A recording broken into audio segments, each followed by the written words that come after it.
Hello प्यारे बच्चों, आज हम बात करने वाले हैं प्रीवियस ईयर क्वेश्चन पेपर जो क्लास में भी चल रहे हैं, टेस्ट सीरीज में चल रहे हैं। लिखा हुआ है हम आज कवर करेंगे animal reproductions and artificial insemination. लिखा हुआ एनपीपीटी में जितने भी कठिन से कठिन प्रश्न आए हुए हैं सबकी बात करने वाले हैं। अगर पूरा आपने डिस्कशन देख लिया तो इन 2 चैप्टर से जितने क्वेश्चन भी हैं आपके बाहर नहीं जाएंगे और आपका एक चैप्टर इसी बहाने रिवीजन भी हो जाएगा। क्वेश्चन बाहर भी नहीं जाएंगे, आपका रिवीजन भी हो जाएगा। अगर आपने चैप्टर पढ़े हो तो बहुत अच्छी बात, नहीं भी पढ़े हो फिर भी आपका रिवीजन हो जाएगा। चलिए हम क्वेश्चंस की सीरीज आगे बढ़ा रहे हैं। सामने क्वेश्चन नंबर पहला है, पूछा हुआ है भैंस के औसत गर्भकाल होता है, average gestation period of buffalo is. गर्भकाल क्या होता है सब जानते ही हैं, माने जितने समय बच्चा माँ के गर्भ में रहेगा जो गर्भकाल बोलते हैं, सब जानते हैं। पशु भैंस की बात करेंगे तो पशु में 10 महीने का होता है। कितने का होता है? अगर मंथ में पूछते तो 10 लगा देते, दिन में पूछेंगे 310, आंसर हो गया। यही क्वेश्चन गाय में होता तो 9 महीने का होता। कितने महीने का होता गाय में? 9 महीने का होता। दिन में पूछते तो 282 दिन लगाते, 280 से 282 दिन।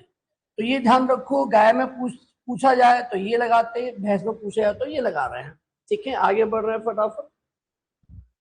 हम मिलती जुलती बात करते चलेंगे ताकि अगर इन केस अगर रिपीट क्वेश्चन नहीं हुआ तो कोई बात नहीं, इसे मिलते जुलते प्रश्न तो आएगा तो आपको फायदा मिल जाएगा। ठीक है, क्वेश्चन आपके सामने है कि उन्नत नस्ल के नर को देसी मादा से मिलाना क्या कहलाता है। इसमें थोड़ा सा एक मिस्टेक जरूर है, थोड़ा सा। इसको देसी मादा की जगह अगर यहाँ निम्न नस्ल की मादा बोलता है, ये उन्नत नस्ल है तो ये निम्न नस्ल है। क्वेश्चन एक्चुअली थोड़ा मिस्टेक थोड़ा सा है। The mating males of an improved breed to the female of indigenous breed को बोलते हैं लो ग्रेड फीमेल या यू कहो लो क्वालिटी फीमेल। आप पढ़ चुके हैं, अगर जब निम्न नस्ल की मादा हो और उच्च नस्ल का नर हो, नर हमेशा हाई ब्रीड की लेंगे, मादा हमेशा लो ब्रीड की लेंगे, इसको बोलते हैं ग्रेडिंग अप। इसे बोलते हैं क्या? Grading up. अब चूंकि अगर आप ये कहें सर ये नहीं लिखें, अगर चेंज नहीं करें तो क्या करेंगे, तो इसका आंसर हो जाएगा क्रॉस ब्रीडिंग। और थोड़ा क्वेश्चन मिस्टेक ही था, इस पे क्वेश्चन पे बाद विवाद भी हुआ था, बाद में क्वेश्चन चेंज किया गया तो फिर बाद में ये किया गया, इसको निम्न बोला गया। तो अब ध्यान रखो, उच्च नस्ल की नर को निम्न नस्ल की मादा से मिलाएंगे तो इसको बोलते हैं ग्रेडिंग अप, माने क्रमोन्नति। और हिंदी में इसको बोलते हैं क्रमोन्नति। इसका फॉर्मूला होता है 100 माइनस 100 अपॉन 2 की पावर n। ये सूत्र है नस्ल सुधार का, ये सूत्र है नस्ल सुधार का, माने ब्रीड इंप्रूवमेंट। यह n बराबर है पीढ़ियों की संख्या, पीढ़ियों की संख्या बोले तो नंबर ऑफ जनरेशन। इसे क्वेश्चन भी बहुत सारे आते हैं, इससे आधे कुछ क्वेश्चन में दिए गए हैं, हम आगे बात करेंगे। क्वेश्चन है आपका, क्वेश्चन आपका है भैंस का गर्भकाल। अभी रिपीट हुआ है तो भैंस का गर्भकाल कितने महीने का होता है? वो दिन में था, ये महीने में है, तो क्या लगा दिया? 10 महीने, 10 मंथ। क्वेश्चन है कि शुद्ध नस्ल विकसित करने हेतु कौन सी प्रजनन विधि अपनाई जाती है। आपको क्या करना है? To evolute a pure line in animal which breeding method used. आपको शुद्ध नस्ल, जो क्वेश्चन में पूरा ध्यान इस पे जाना चाहिए, शुद्ध नस्ल प्राप्त करनी है आपको ज्ञात करनी है इन्वॉल्व प्योर लाइन। और शुद्ध नस्ल कब प्राप्त होगी सब जानते हैं, आपने अगर ब्रीडिंग पढ़ा हो, अगर आप प्रजनन पढ़ा हो तो प्रजनन या ब्रीडिंग 2 प्रकार का होता था। प्रजनन या ब्रीडिंग जो होता है पशु प्रजनन, वो 2 टाइप का होता था। एक होता था बेटा इन ब्रीडिंग, एक होता इन ब्रीडिंग और एक होता था आउट ब्रीडिंग, एक होता था आउट ब्रीडिंग। आपको सब ध्यान है, हिंदी में लिख देता हूं। ये हो गया अंतः प्रजनन, अंतः प्रजनन, इसे बोलते हैं बाह्य प्रजनन। आप सुनना, मेरी पूरी बात समझ जाएंगे एक बार में। आप ऐसे नर मादा मिला रहे हैं जिनका संबंध आपस में 3 से 6 पीढ़ी का है, संबंधित है। ये कैसे मेंबर है मेल फीमेल, जिनके संबंध 1 पीढ़ी का है, 2 पीढ़ी का है, 3 4 लगभग 6 पीढ़ी तक का संबंधित नर मादा मिलाए जा रहे हैं, ये संबंध कहीं ना कहीं है, तो ये सम प्रजनन अंतः प्रजनन सॉरी। और अगर ऐसे नर मादा मिलाया जा रहा है जिनका संबंध 6 पीढ़ी के बाद का है, वो आपस में मेल ही नहीं खाते। मेल माने वो संबंधित नहीं है, वो असंबंधित हैं, नॉट रिलेटेड हैं, इनका संबंध 6 पीढ़ी के बाद का है, 7, 8, 10, 12 तो वो हुए असंबंधित। अब बताओ, जब नजदीक संबंध करवाएंगे नर मादा को तो शुद्धता पैदा होगी, आपको वही मिलेगा जो आप में है, हूबहू संतान माता पिता जैसी ही होगी। इसमें आप नर अलग है मादा अलग है, उनका संबंध है ही नहीं दूसरे से, तो इसमें कैसा पैदा होंगे, असंबंधित। इसमें शुद्धता पैदा नहीं होगी, इसमें भिन्नता पैदा होगी, वेरिएशन आएंगे, इनमें वेरिएशन नहीं आएंगे, इनमें समानता आएगी। ये क्वेश्चन बहुत बार पूछे हुए हैं, अभी भी आपको बहुत बार मिलेगा, बार बार मिलेगा, तो क्वेश्चन बार बार मैं पीछे नहीं करूंगा, आप अभी समझ लो। तो अंतः प्रजनन में शुद्धता मिलेगी, समानता मिलेगी, भिन्नता कम होगी, वेरिएशन कम होगी। इसमें वेरिएशन भिन्नता बढ़ेगी, समानता और शुद्धता कम होगी। इसके 2 प्रकार होते, सम प्रजनन, अंतःवर्षीय प्रजनन, क्लोज ब्रीडिंग, लाइन ब्रीडिंग। इसके 4 टाइप थे, आउटक्रॉस, ग्रेडिंग अप, हाइब्रिडाइजेशन और क्रॉस ब्रीडिंग। हिंदी में कहें तो बाह्य संकरण, जब प्रजनन है वो बाह्य संकरण, क्रमोन्नति, प्रसंकरण और संकरण।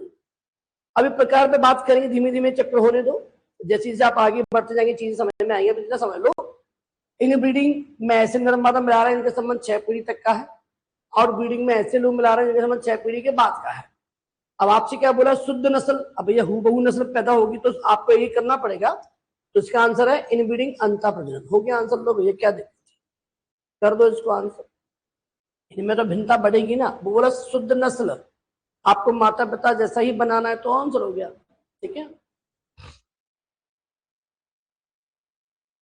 चलिएगा, अगला प्रश्न है, ग्रेडिंग अप विधि में शुद्ध नस्ल के लक्षण प्राप्त होते हैं। शुद्ध नस्ल के लक्षण कौन सी पीढ़ी में प्राप्त होंगे?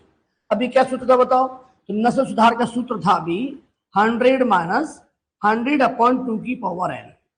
अब क्वेश्चन कैसे, क्वेश्चन नंबर 1 में करवा देता हूँ, फिर सिखा दूंगा।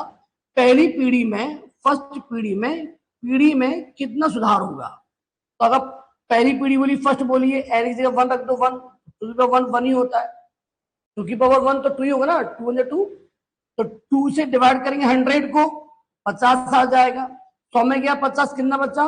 50%। तो पहली पीढ़ी में कितना सुधार हो गया भैया? 50%।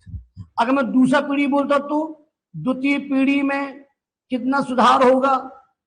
Improvement in second generation. तो एन की जगह 2 लग दो, 2 2 2 जा 4, 4 से काटे कितना आ गया? 25 आ गया। अब कितना बचा? 100 में गया 25, कितना बचा? 75। तो सेकंड में कितना सुधार हो गया? 75%। ऐसे 3 में अलग आएगा और सुधार होगा, 4 में और होगा, 5 में और, 6 में और, 7 में और। कहते हैं सबसे ज्यादा नस्ल सुधार होता है 7वीं पीढ़ी में, और वो होता है 99.88, मतलब 99 पॉइंट से ज्यादा, 100 आप आसपास सही मानिए। तो क्वेश्चन पूछा हुआ है कि सबसे ज्यादा कौन सी नस्ल में सुधार होगा? तो होगा 7वीं पीढ़ी में। कितना? लगभग 99 पॉइंट समथिंग। लो भैया, पहली में कितना, दूसरे में कितना, क्वेश्चन थर्ड में आ जाएगा, 4 में आ जाएगा, आप डिवाइड कर ही लेंगे, काटा पीढ़ी कर ही लेंगे। पर ये भी ध्यान रखो, 7वीं पीढ़ी में सबसे ज्यादा नस्ल सुधार होता है, ठीक है भैया। अगला प्रश्न आपके सामने है, प्रजनन हेतु बकरे की उत्तम आयु होगी, किस उम्र में प्रजनन योग्य हो जाएगा? तो ये तो छोटे मोटे क्वेश्चन है, आप इसमें कर ही सकते हैं। बुलक, तो आप कर दो उसका कितना? 2.5 वर्ष। बकरी में हीट शुरू होने के बाद गर्भधान का समय होता है, हीट पीरियड चालू हो गया। अब कौन से समय वीर्य पहुंचे कि वो गर्भवती हो जाए? तो वो है आपका आंसर 14 से 16 घंटे के बीच। ये कुछ ऐसा आंसर रट्टा मानो सीधे रेडीमेड, कोई ज्यादा खास नहीं, मैं ज्यादा बात नहीं कर सकते। गाय में बछड़ा देने का अंतराल कितना होता है? आप बताओ, 9 महीने गर्भकाल होता है, 3 महीने तक कोई मासिक धर्म नहीं चलता, नहीं चलती है, उसके बाद जो प्रेग्नेंट होगा तो आप खुद देखो 3 महीने के बाद ये गर्भकाल हो गया, डिलीवरी बच्चा पैदा हो गया, उसके 3 महीने तक कोई सेकंड नहीं चलेगी, 3 महीने इन्हें और ऐड कर लो, उसके बाद अब सेकंड चलेगी, अब गर्भधान हो सकता है। तो आप देख लो ना, 903 12, तो 12 से 14 महीने का अंतर होता है 2 बच्चों के बीच या 2 गर्भधान के बीच। तो तो ये महीना 12-14 किसमें फिट कर रहा है, इसमें 12 से 13 में फिट कर रहा है, इसमें आ सकता है। तो ऑप्शन ये नहीं होता तो उसको लगा देते, और 12 से 14 के बीच में ये ज्यादा नजदीक आंसर तो उसको लगा दिया। इतने नजदीक आंसर आते नहीं, हालांकि, और ध्यान रखो कि लगभग गाय के 2 बच्चों में या 2 गर्भधारण के बीच कितना समय है, 12-14 महीने, और भैंस में होगा 14 से 16 महीने। क्या उसमें 14 महीने का गर्भकाल था, उसमें बोले 14 से 16 महीने, 14 से 15 महीने लगा दो उसको, ठीक है। अंतः प्रजनन क्या घटाता, अभी आपने देखा 2 मिनट पहले, अंतः प्रजनन समानता बढ़ाएगा और असमानता घटाएगा। समानता माने भिन्नता घटाएगा, तो क्या घटाएगा, ऑप्शन देगा विविधता, वेरिएशन, ये कम करेगा, जो सीधा सीधा हो गया, अभी देखा था। अंतः प्रजनन समानता बढ़ाएगा, असमानता या भिन्नता कम करेगा। संकर प्रजनन क्या बढ़ाता है, ये होता क्या, क्रॉस ब्रीडिंग होती क्या है, आपने क्या किया, 2 नर मादा लिए जो अलग अलग नस्ल के थे, जो कैसे थे, अलग अलग नस्ल के थे, जाति की नहीं, जाति की नहीं है, एक ही जाति है पर नस्ल अलग अलग है। जैसे कि गाय है, गाय एक जर्सी ले ली विदेशी है, एक देसी ले लिया साहिवाल, तो है तो एक ही जाति पर नस्ल अलग है, कोई देसी है कोई विदेशी है, कोई साहिवाल है कोई लाल सिंधी है, नस्ल अलग अलग है, इनकी ध्यान रखना। तो इसको बोलते हैं संकर प्रजनन। इससे बड़ी संतान को बोलते हैं संकरोज। इसे क्या बोलते हैं बेटा, इसे बोलते हैं संकरोज, बोले तो हाइब्रिड बिगर। इससे बड़ी संतान को क्या बोलते हैं भैया अपन, हाइब्रिड बिगर। इसे हेटेरोसिस भी बोलते हैं। अब ये जो होता है अपने माता पिता, जो माता पिता मेल फीमेल है, जैसे माने ये फीमेल है ये मेल है, इन दोनों से अच्छा होता है। किस क्षेत्र में अच्छा होता है, चाहे उत्पादन की बात की जाए, शरीर भार की बात की जाए, ओज की बात की जाए, तो आंसर है सभी। तो ऐसा संकरण जो ऐसा होता है उसमें ये बच्चा जो है, संतान जो है, सभी क्षेत्र में, शरीर में, वजन में, उत्पादन में, ऊन उत्पादन में, दूध में, जो जैसा पशु होगा उसमें वैसे सब अच्छा माना जाएगा। अगला प्रश्न है आपका कि संकर ओज किसका परिणाम है। अभी आप पढ़े 2 मिनट, संकर ओज किसका परिणाम है भैया, क्या करेंगे उसके लिए, आप करेंगे क्रॉस ब्रीडिंग। अभी पढ़े जस्ट, संकर ओज किसमें बनेगा, क्रॉस ब्रीडिंग में बनेगा, संकर प्रजनन में संकर ओज बनेगा। और प्रश्न, भैंस का उत्तम बछड़ा अंतराल, मतलब भैंस का जो अंतराल है, मतलब काविंग इंटरवल, अभी पढ़े ना आप। गाय में कितना था, 12-14 महीने, भैंस में 14 से 15 महीने, तो इसके आसपास क्या अच्छा लग रहा है, 14 महीने अच्छा है। 14 महीने का अंतराल होगा दूसरे गर्भधारण में या संतान में।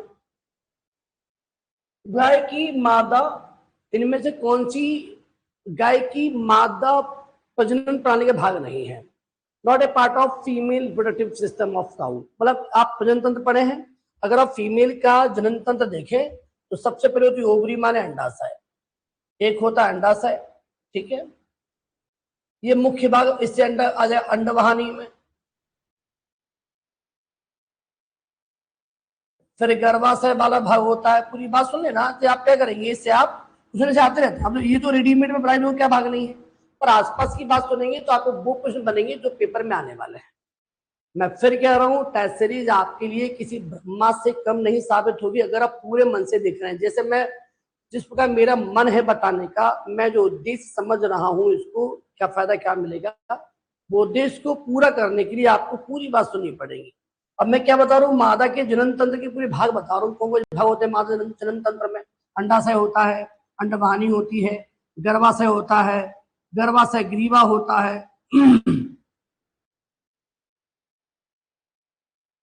योनि होती है, ये कुछ भाग हैं आपके। इसमें ये मुख्य भाग है, मुख्य जनन तंत्र है, बाकी ये सभी सहायक या द्वितीयक जनन तंत्र हैं। मैं लिख दूंगी इसमें इसको, this is ovary, this is fallopian tube, इसे ओविडक्ट भी बोलते हैं,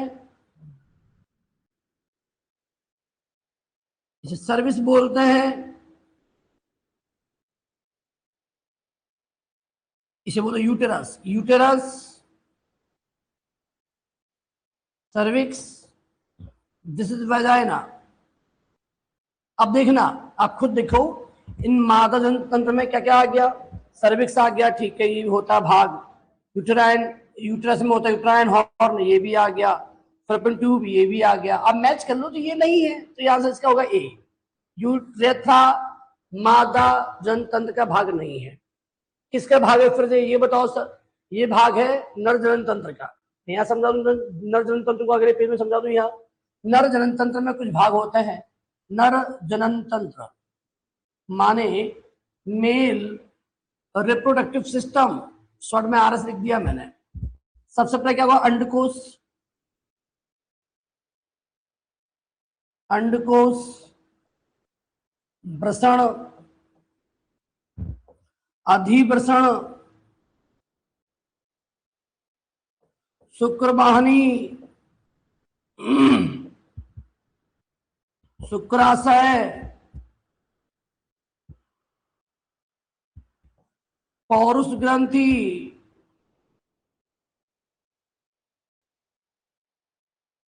काउपर ग्रंथि,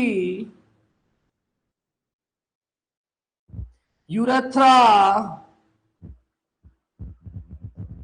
और पेनिस,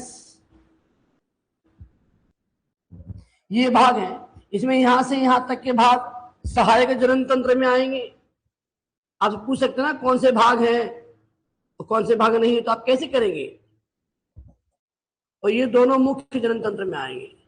आपको पहचानना है ये मादा जनन तंत्र है कि नर जनन। यूरेथ्रा किस में आ गया? नर में आ गया, तो टिक कर दो ना। क्या बोलेंगे इसमें? Scrotum, testis.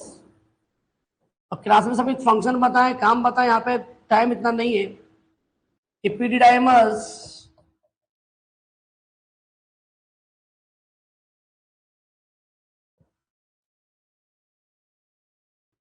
सेमानल वेसिकल,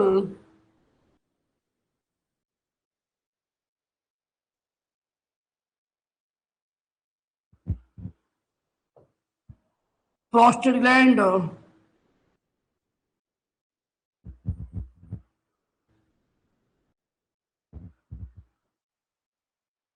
ये स्पर्म ट्यूब है आपकी, स्पर्म को ले जाएगी शुक्रवाहिनी। काउपर ग्लैंड,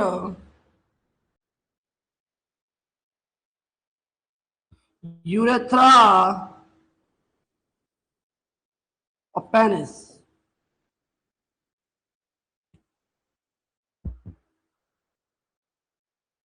ठीक है ना?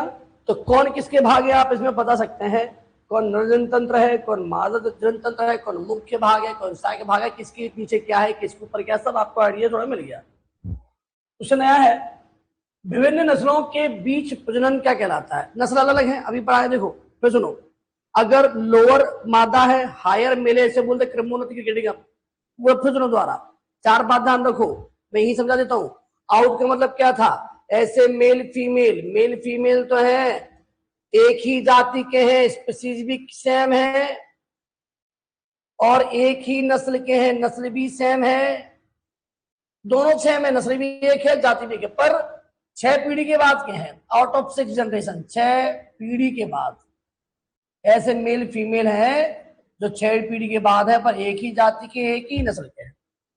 जो लाइन क्या होता है? लाइन ब्रीडिंग क्या होता है? ऐसे हैं नर मादा मेल फीमेल हैं जिनका संबंध 3 से 6 पीढ़ी का है, 6 पीढ़ी का है। माने ऐसे मेल फीमेल जो 3 से 6 पीढ़ी तक संबंधित हैं, उन्हें लाइन ब्रीडिंग। अंतःप्रजनन, ऐसे मेल फीमेल जिनका संबंध 1 से 6 पीढ़ी का है तक के संबंधित नर मादा, तक के संबंधित नर मादा। पूरी बात सुनना, थोड़ा चेंज होगा, पूरा कहानी चेंज हो जाएगी। 1 से 6 बोले तो ये आंसर, 3 से 6 बोले तो ये आंसर, 6 पीढ़ी के बाद के एक ही जाति नस्ल के है तो ये आंसर। तो ये क्या होता है? एक ही जाति सेम स्पीसीज है पर नस्लें अलग हैं। लेकिन नस्लें कैसी हैं? अलग हैं। आपसे क्या पूछा बोर्ड पे? देखो आपसे बोला विभिन्न नस्लों के, तो भिन्न भिन्न नस्लों के क्या होगा आंसर? Cross breeding. फिर सुनो, 3 से 6 बोला है तो लाइन ब्रीडिंग है। अगर 1 से 2 बोलते तो सोचो, अगर पेपर में आता 1 से 2 पीढ़ी के संबंधित नर मादा, तो वो बोलते सम प्रजनन। उसे क्या बोलते? सम प्रजनन। अंग्रेजी बोलते हैं क्लोज ब्रीडिंग। क्या बोलते हैं इसको? Close breeding. लो भैया, क्या अब सबके बारीकी समझ में आ गया? 6 पीढ़ी के बाद तो क्या बोले, पर एक ही जात एक ही नस्ल है, 3 से 6 पीढ़ी के तो क्या बोलेंगे, 1 से 6 पीढ़ी तो क्या बोलेंगे, 1 से 2 पीढ़ी तो क्या बोलेंगे, और एक ही जाति है पर नस्ल अलग है तो क्या बोलेंगे। इनको सेट कर लेना, भूलना मत। तो सबके बाद अपरा बाहर निकलनी चाहिए। जो आप प्लेसेंटा है, जब बेबी हो जाता है, जो नाभि जो होती है, जो आप जेर बोलते हैं, प्लेसेंटा बोलते हैं, वो कब तक बाहर आनी चाहिए? वैसे तो 6 घंटे बाहर आ जानी चाहिए, पर अधिकतम 24 घंटे का वेट कर सकते हो। इसके बाद अगर नहीं निकल रही है तो प्लीज ट्रीटमेंट करना है, मेडिसिन यूज करनी पड़ेगी, नहीं तो उसे खतरा है। मध चक्र का सबसे लंबा चरण, longest phase of oestrus. Oestrus माने का जब मधकाल आना। अब मेरी बात सुनना, 3 तक एनिमल होते हैं, एक मोनो एस्ट्रस, डाई एस्ट्रस और पॉली एस्ट्रस। अब इस क्वेश्चन कैसे वो सुन, अब मेरी बात पॉली माना होता ज्यादा, ऐसे मादा बताओ जिनमें साल में कई बार मधकाल आते हो। मधकाल माने हीट साइकिल नहीं आएगी तो गाय या कोई पशु गर्भधारण कैसे करे, नहीं कर पाएगा। तो ये ऐसे पशु होते हैं साल में हर महीने आता है इनमें। तो पॉली माने ज्यादा, गाय भैंस भेड़ बकरी हर महीने चलता है साइकिल इनमें, तो साल में 12 बार मध्यकाल में आ जाती है, तो उन्हें बोलते हैं पॉलीएस्ट्रस, हर महीने आ रहा है। ठीक है, एग्जाम्पल बताई दिए, लिख लेना आप अपने। डाइएस्ट्रस बोले तो ऐसे फीमेल जिनमें साल में डाई माने दो बार मध्यकाल में आती है बस, जो होते हैं 2 एनिमल, एक कुत्ता और एक बिल्ली। इनमें साल में 2 बार मध्यकाल में आएंगी, तो 2 बार ही बच्चे पैदा करेंगी, 2 बार ही प्रेग्नेंट हो पाएंगे। मोनो माने एक, तो साल भर में 1 बार ही मध्यकाल में आएंगी, इसका मतलब 1 बार ही हो सकती है प्रेग्नेंट। हाँ, वो हथनी मतलब फीमेल हाथी, इसका मतलब है। अब क्वेश्चन क्या पूछा, तो अब ये एग्जाम्पल भी अब सीख गए, यानी कि मतलब भी सीख गए, ये भी बहुत आते हैं। अब क्वेश्चन आपसे ये है, सबसे लंबा चढ़ा बताओ किसमें लंबा वेट करना पड़ेगा? इसमें हर महीने आ रहा है, साल में 2 बार, साल में 1 ही बार आ रहा है, तो इसमें लंबा स्टेप है, तो आंसर मोनो कहाँ लिखा है इसमें? मोनोएस्ट्रस, ईस्ट्रस, प्रोएस्ट्रस, एनेस्ट्रस। तो कोई बात नहीं, एक चेंज कर लेते हैं, एनेस्ट्रस कर लो, इसको कहते हैं मोनोएस्ट्रस।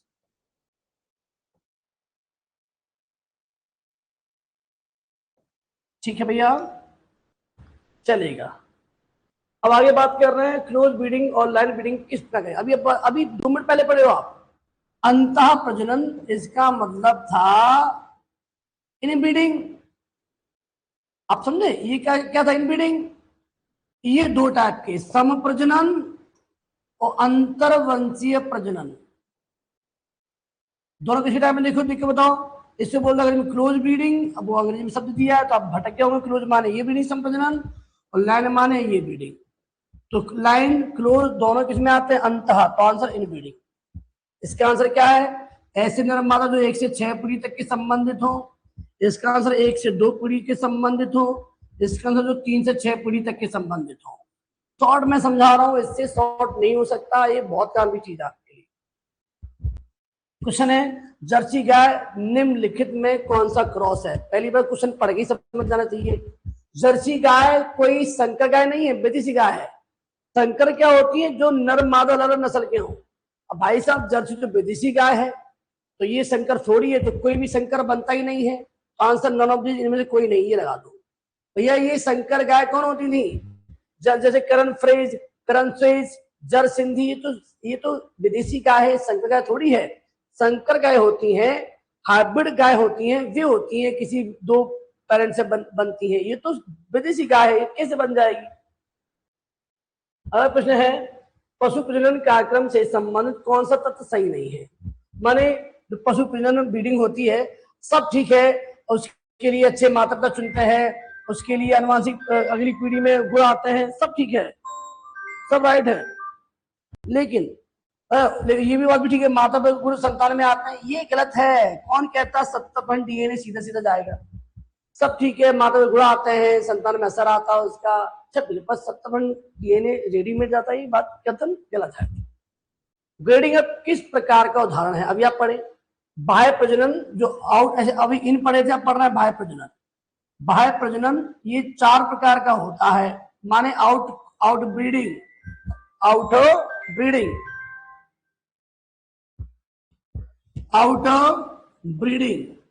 ये 4 प्रकार का होता है।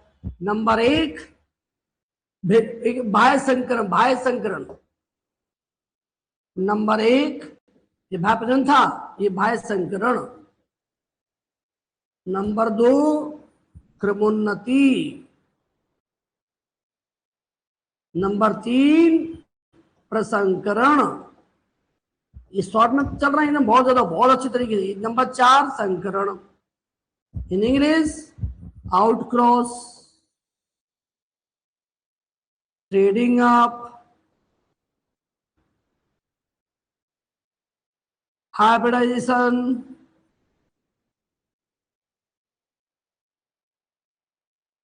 And fourth cross breeding.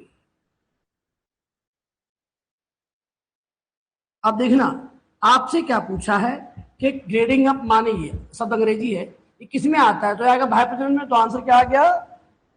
क्या में आ गया? अंतः जी आउटब्रीडिंग। आंसर बाह्य प्रजनन, डी आउटब्रीडिंग। देखो तो सच चीज मालूम पड़ रही कौन किस में आएगा, आप बस याद करते चलो, नोट्स बनाते चलो, फिर सभी आ गया।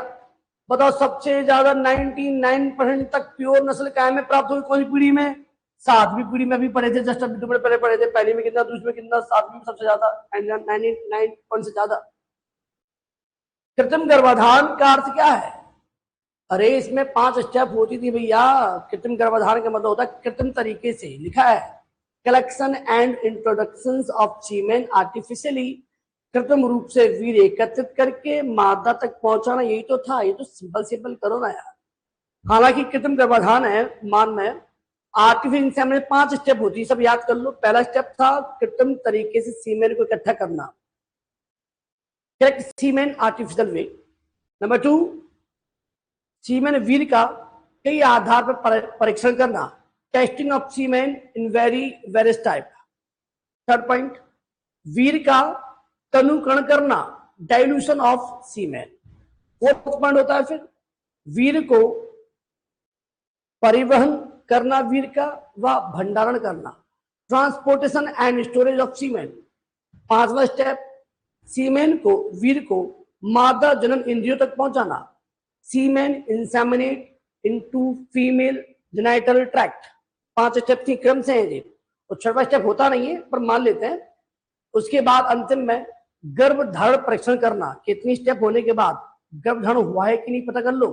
लास्ट में प्रेगनेंसी टेस्ट। इन 5 स्टेप से गुजरती पूरी कहानी, तब जाके होता है कृत्रिम गर्भाधान। तो आएगी आपको सीधे सीधे। फिर है कृत्रिम गर्भाधान द्वारा एक साल से 1 वर्ष में लगभग 800 से 1000 गाय गर्भित कर सकते हो। कितना बेनिफिट है। नेचुरल ब्रीडिंग, प्राकृतिक गर्भाधान में जो नेचुरल हो रहा है उसमें एक बार में 1 गाय गर्भित होती है, इसमें 800 से 1000 और क्या चाहिए। गाय में कृत्रिम गर्भाधान का सर्वोत्तम समय क्या है? तो सबसे सर्वोत्तम समय है क्या? अब देखना आप कब गर्भधान कर सकते, सीमेन भेज सकते हैं? आप बताओ क्या गर्भावस्था में कोई मतलब है? अरे गर्भावस्था हो चुकी है, अब क्या मतलब भेजने का? सीमेन को मतलब नहीं है। जब भर दे ही दिया, अब क्या मतलब है देने का? नहीं है।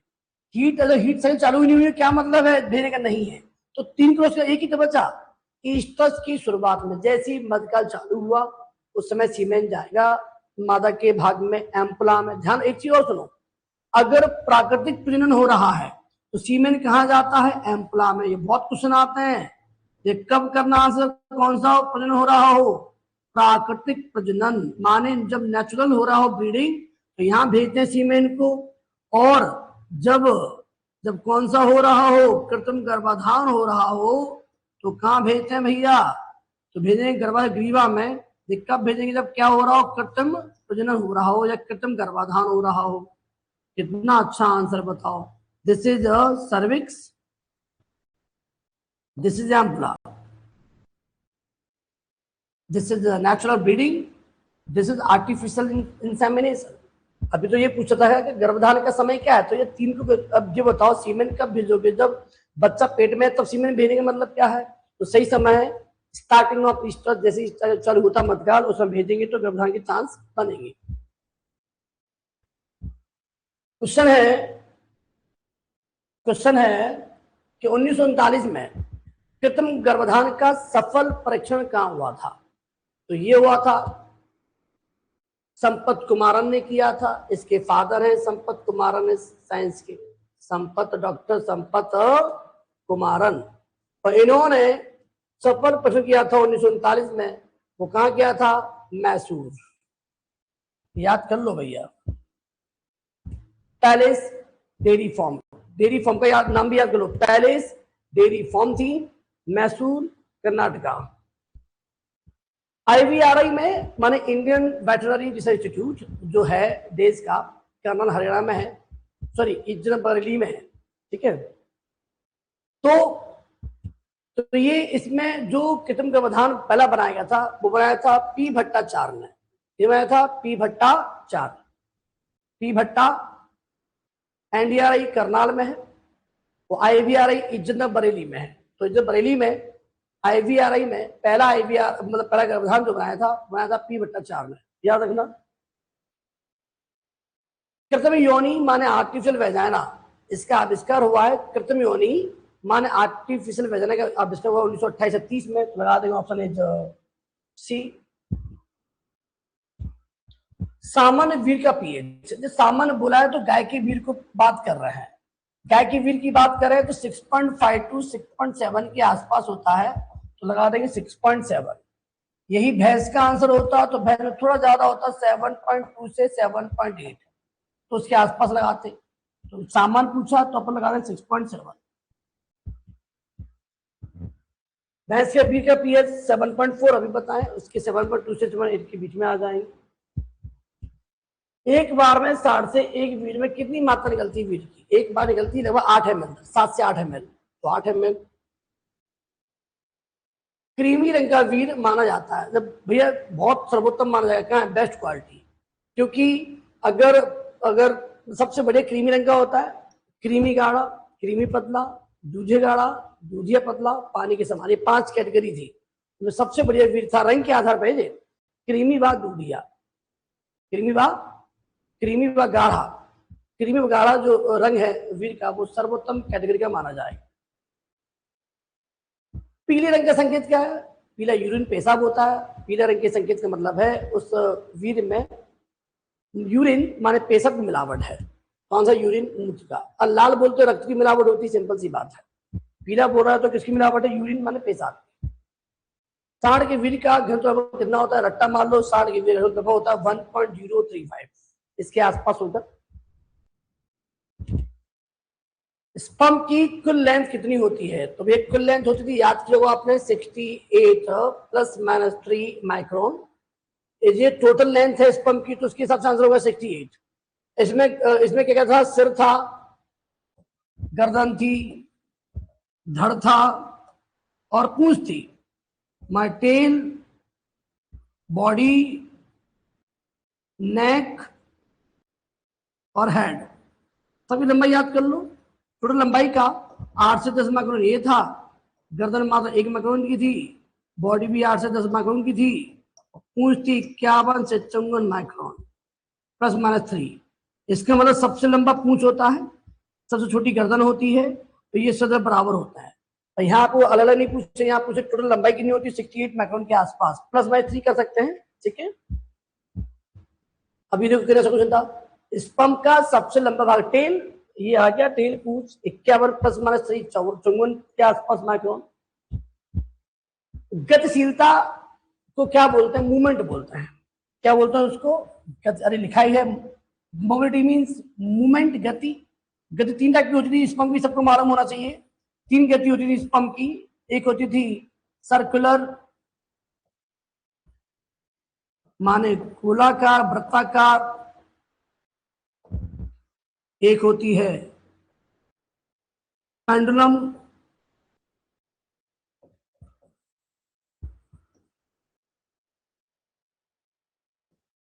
ये ऑसिलेटरी, और एक गति होती है प्रोग्रेसिव, ये एक्सेलरेट मान हिंदी में तो प्रगामी, गोलाकार, और ये कौन सी है? पेंडुलम वाली। तो इसमें क्या होगा? स्पर्म का जहां से स्टार्ट करेगा वहीं आ जाएगा, तो ये मूवमेंट खराब है। इसमें क्या ये जाएगा फिर लौट के आएगा, फिर जाएगा फिर लौट के आएगा, घड़ी की घंटी से चलता है। ये भी स्पर्म गति खराब है। ये स्पर्म गति बहुत अच्छी मानी जाती है, इसमें स्पर्म हमेशा आगे की ओर बढ़ता रहता है, आगे की ओर हमेशा। और ये स्पर्म की गति ही ओवम अंडाणु को भेजती है, निषेचन करती है। तो 3 टाइप की मूवमेंट थी, इसमें सबसे बढ़िया मूवमेंट कौन सी, ये भी बहुत बार पूछा गया है। तो इसका आंसर है क्या बेटा डिस्कशन इसीलिए होता है इसमें क्योंकि कुछ क्वेश्चंस, हालांकि लाइव चलेगी यूट्यूब पे, वैसे प्रश्न जवाब नहीं देना चाहिए यहाँ पे। तो ऐप में जब पेपर होता है तो कुछ क्वेश्चन स्टाफ से गलती हो जाते हैं, इसीलिए तो यह डिस्कशन जरूरी हो रहा है। आप यहाँ की सच्ची देखें, किसका क्या आंसर है, क्यों आंसर है, कैसे है, यहाँ सब बात हो रही है। तो वो छोड़ो आप, उस पर मुद्दे वाली बात नहीं है। मुद्दा यह है कि आप डिस्कशन देखना जरूरी है कि नहीं, बहुत जरूरी है। उसके बाद है स्पेशल काउंट टेस्ट क्यों करते हैं। ये करते हैं जीवाणु की संख्या का पता करने के लिए, शॉर्ट बोलते हैं एससी टेस्ट। इससे पता करते हैं वीर में, सीमेन में जीवाणु कितने हैं। अगला क्वेश्चन है कि वीर का विसरण का अर्थ है। कई हिंदी में नाम समझ में नहीं आता, आप इंग्लिश में देखें। आप देखेंगे डाइल्यूशन, अब हो गया पतला करना। इसका मतलब ये था कि हम वीर की मात्रा बढ़ाएं, पर ध्यान रखें मात्रा बढ़ा देना पर ऐसा मत करना कि जिसकी जन क्षमता ही कम हो जाए। तो increase volume of semen, but remember without reduce their fertility. ध्यान रखें जनन क्षमता कम ना होने पाए, मात्रा बढ़ाना है। तो इसका मतलब हो गया मात्रा बढ़ाना बिना प्रजनन क्षमता घटाए, ये आंसर ठीक है। इंडिया में 1:10 से 1:20 तक मात्रा बढ़ाते हैं भारत में, जबकि विदेशों में 1:100 तक मात्रा बढ़ाते हैं। ये क्वेश्चन अच्छा है, भारत में मात्रा कितनी बढ़ाते हैं, 1:10 से 1:20। विसर्ज जो माने जो आपने डायलूट किया है, जो हिंदी में समझ नहीं आ रहा, इनमें डायलूट आपने पतला किया सीमेंट को, उसको कितने समय तक यूज कर लो, ध्यान रखो 24 घंटे के भीतर से यूज कर लेना चाहिए, नहीं तो वो सीमेंट जो आपने पतला किया है, मात्रा बढ़ाई है, वो खराब हो जाएगा। निग्रोसिन रंग मिलाते हैं सीमेंट में, एक रिएजेंट है, अभिरंजक है, नाम है निग्रोसिन रिएजेंट। जैसे ही मिलाते हैं सीमेंट में, से ये पता चल जाता है कौन से स्पर्म शुक्राणु जीवित है, कौन से स्पर्म अजीवित है। अजीवित के हेड गुलाबी दिखाई देते हैं, तो जीवित के हेड सफेद दिखाई देते हैं, तो जिससे मालूम पड़ जाता है कि स्पर्म जीवित है और ये स्पर्म मृत है। तो मृत और जीवित को पता करने के लिए हम रिएजेंट मिलाते हैं, इसका नाम है निग्रोसिन रिएजेंट। और ये बता दिया किसके सिर कैसे होंगे, वो आप पता कर लेना, देख लेना। अगला प्रश्न है कि सर्वोत्तम कौन सी कैटेगरी अच्छी मानी जाती है।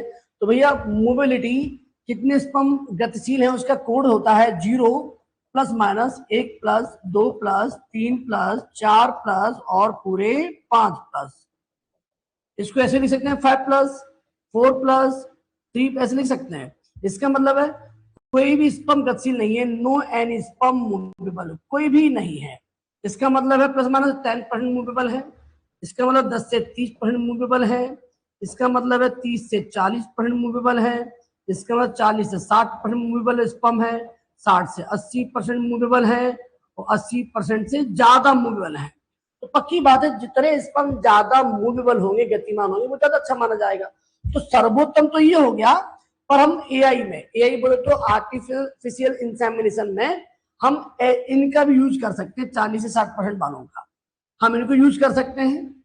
ये और बढ़िया, ये और भी बढ़िया, पर ये मतलब नहीं अगर ये नहीं मिल रहे हैं जो इतने गतिशील हैं तो आप इनको यूज मत करो, ऐसा नहीं है। आप यहाँ ऊपर वाले नहीं ले सकते, यहाँ तक के स्पर्म सीमेन लेंगे जहां तक इसमें इतने स्पर्म गतिशील होंगे, वो काम नहीं करेगा। हाँ 40 से ज्यादा स्पर्म गतिशील होंगे तो वो काम करेगा। तो आंसर क्या पूछा गया है कि सर्वोत्तम कौन सी है, तो सर्वोत्तम हमने लगा दिया है कौन, जो 5 में कौन आ रहा है 80 ज्यादा, तो आंसर इज मोर देन 80, तो ये सर्वोत्तम है। ये होता सर्वोत्तम नहीं पूछते कौन सा प्रयोग कर सकते हैं, तो प्रयोग तो यहां से सब कर सकते हैं, ठीक है। तो CO2 को क्या कहा जाता है, इसे बोलो ड्राई आइसोस बर्फ, ड्राई आइसोस बर्फ, ये और एक लिक्विड नाइट्रोजन, इन दोनों से है हम तापमान कितना कर सकते हैं, माइनस के मतलब 196 डिग्री सेल्सियस, इतना तापमान कर सकते हैं इनसे। ये काम आते हैं वीर को या कोई चीज को लंबे समय सुरक्षित रखने के लिए काम आते हैं। गाय भैंस के सर्वोत्तम कृत्रिम गर्भधारण की विधि कौन सी? ये बहुत सारी विधि है, मतलब ये क्या बात हो रही है, सीमेन को मादा भाग में भेजना है तो कौन सी विधियां अच्छी हैं? बहुत सारी विधियां हैं। स्पेकुला योनि विधि है, हाथों द्वारा भी डाल सकते हैं सीमेन को मादा भाग में, लेकिन सबसे बड़ी विधि है रेक्टो वेजाइनल मेथड, माने गुदा योनि विधि ही सबसे बढ़िया विधि है, जिसके द्वारा जो वीर होता सीमेन होता है मादा के सर्विक्स बोले तो गर्भा से ग्रीवा में भेजते हैं। क्या आर्टिफिशियल हो रहा है ना तो यहाँ भेज देंगे, नेचुरल हो रहा हो तो कहाँ भेजते हैं? एम्प्ला में भेजते हैं। जो हो रहा है आर्टिफिशियल हो रहा है तो कहाँ भेजेंगे? गर्भा से ग्रीवा में सर्विक्स में। सबसे बेस्ट मेथड है रेक्टो वेजाइनल मेथड, गुदा योनि विधि, हिंदी में गुदा योनि विधि। भैया देखो आप बहुत सारे प्रश्न में हिंदी कम देते हैं, ज्यादा देते आप देख ही रहे हो। रेक्टो वेजाइनल मेथड इंग्लिश में वो हिंदी में लिख दिया, अब बच्चे हिंदी में वाले क्या करें बेचारे। जैव रासायनिक परीक्षण से गर्भधारण कितने दिन में पता चल जाता है? Pregnancy diagnosis through the biochemical test can be done after, माने जो दो टाइप के टेस्ट हैं प्रेगनेंसी के, दो टाइप के टेस्ट थे प्रेगनेंसी के। नंबर वन था बायोकेमिकल, सुनना पूरी बात, मतलब हिंदी में बोलते हैं जैव रासायनिक परीक्षण, जैव रासायनिक परीक्षण। और एक था recto vaginal method, recto vaginal method, Hindi में बोलते हैं गुदा योनि विधि। अब सवाल आ रहा है, पहली बार तो ये आएगा कितने टाइप के टेस्ट हैं? गर्भधारण के दो टेस्ट हैं, ये समझ में आ गया। अब इसमें बेस्ट कौन सा है? बेस्ट है ये वाला। क्यों? ये होता है मात्र 21 दिन में, मतलब पता कर लेते हैं गाय गर्भित है कि नहीं। इसमें टाइम लगता है 50 से 55 से 60 दिन, ये 2 महीने मालूम पड़ रहा है तो ज्यादा अच्छा है। सिंपल सी बात, आपसे पूछा है जैव रासायनिक परीक्षण कितने दिन में हो जाता है, तो 21 दिन में पता चल जाता है गाय गर्भित है कि नहीं। कैसे पता चलता है ये भी सीख लो आप एक बार। कुछ नहीं करते हैं, दूध के सैंपल लेते हैं, लैब में ले जाते हैं। अगर दूध में प्रोजेस्टेरोन की मात्रा, जो हार्मोन है प्रोजेस्टेरोन, उसकी मात्रा बढ़ी हुई दिखाई देती है, बढ़ जाती है, समझ जाते हैं गाय प्रेग्नेंट हो चुकी है, गाय गर्भित है। सिंपल सी बात है। इसमें क्या होता है? इसमें क्या होता है, जो गर्भाशय ग्रीवा में जो गर्भाशय स्रंग होते हैं, यूट्राइन जो सर्विक्स हॉर्न होते हैं, यूं कहो जो गांव के लोग तो आराम से 2 महीने के बाद वजन के आसपास मटर जैसी रचना दिखाई देती है पार्ट्स में, तो समझ जाते हैं क्या गर्भित है। पर 2 महीने बाद मालूम पड़ रहा है, रिस्की है, जल्दी मालूम पड़ेगा तो हम गाय की भैंस की उचित देखभाल भी कर सकते हैं। तो ये बेस्ट तरीका है, मात्र 21 दिन में पता चल जाता है। अब आप एक पैसेज दिया गया है कि वीर का संग्रह किया आपने, सब कुछ मैटर लिखा हुआ, आप पढ़ लो एक बार अच्छी तरह से। अब इस बेस पे क्वेश्चन करना है, ठीक है। आते हैं ऐसे क्वेश्चन, हालांकि पीईटी में तो नहीं आते ऐसे क्वेश्चन, ज्यादा आते हैं काय में आते हैं ये क्वेश्चन, सीयूटी में ज्यादा आते हैं, और दे दिया आपके में, सुन लेते हैं। क्वेश्चन है, वीर को कृत्रिम योनि किस कोण पर रखी जाती है? आप पढ़ेंगे पैराग्राफ में तो आप कोण आ जाएगा 45 डिग्री, आप पैसेज पढ़ेंगे तो आपको आंसर बन जाएगा। कितने स्पर्म गतिशील होने चाहिए? 40 से 60, ये भी उसमें लिखा हुआ है, आप पढ़ लेंगे, आप जानते भी है, पता भी दिया। और वीर का डायल्यूशन किसके द्वारा, इससे मतलब क्या होता है? वीर की मात्रा को बढ़ाना। तो इसके साथ अगर आप देखेंगे तो पेपर डिस्कस हुआ है, कोशिश की गई है कि आसपास की बात करें ताकि आपका चैप्टर रिवीजन हो जाए। और तो और आप जब पेपर देने जाओ तो आपको अगर एज इट इज क्वेश्चन नहीं मिलेगा तो उसके आसपास क्वेश्चन मिलेगा जरूर। अगर आपने मेरी टेस्ट सीरीज को पूरे मन से देखा, जैसे आप अपने ग्रंथ पढ़ते हैं, अपना महत्वपूर्ण काम करते हैं, आप अच्छी मूवी को देखते हैं, आप अच्छी बुक पर जो फेवरेट बुक है उस टाइप से लेक्चर आपने देखे मेरे, यकीन मानना आपका स्कोर बहुत बढ़ा दूंगा, बहुत ज्यादा, ठीक है। बशर्ते पूरी मेहनत से कर रहे हैं तो, पेपर रिसर्च कर रहे हैं, पेपर एवेल्यूएट कर रहे हैं, पेपर को मंथन कर रहे हैं, क्वेश्चन क्या था, नंबर पर मेरे कितने आए थे, कम क्यों हुए थे, अब बढ़ कैसे रहे हैं, गलती मैंने कहाँ की, मुझे क्या सोचना था, मैंने सोचा कैसे, ये सभी मंथन करेंगे तो फायदा मिलेगा, चलेगा। इसी पर हम आते रहेंगे। अभी T3 टेस्ट सीरीज थी आपकी, अभी 6 हो चुकी है, T4 T5 T6, 6 डिसीजन और मेरे पेंडिंग है। जल्दी मिलता रहूंगा आपको, पर डे 1-2 सीरीज आपको देता रहूंगा, ठीक है। Thank you, very good.